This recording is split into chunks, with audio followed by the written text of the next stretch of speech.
আল্লাহ তাআলা দুইজনকে সৃষ্টি করলেন।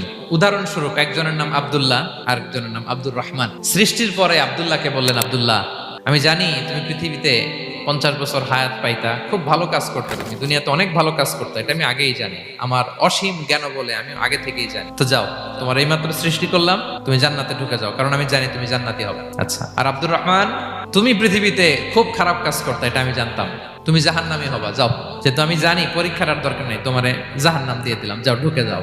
আব্দুল্লাহ ঠিকই জান্নাতে ঢুকে যাবে, আব্দুর রহমান কি ঢুকবে? সে বলবে, আল্লাহ এইমাত্র আমারে বানাইলেন, সৃষ্টি করেই বলতেছেন তুমি জাহান্নামে যাও, আর বলতেছেন আমি জানি দুনিয়াতে পাঠালে তুমি খারাপ কাজ করবা, তুমি জাহান্নামী হবা, পাঠানোর আর কি দরকার, আগে থেকে জাহান্নামে যাও। আল্লাহ আপনি জানলে জানতে পারেন, আমি তো জানি না, ঠিক কিনা বলেন? সে বলবে, না আল্লাহ, আপনি ভুল বলতেছেন, এই দুনিয়াতে পাঠাইলে আমি খুব ভালো কাজ করতাম, এজন্য আল্লাহ তাআলা পরীক্ষার আয়োজন করেছেন, যাতে করে তুমি জেনে যাও যে পৃথিবী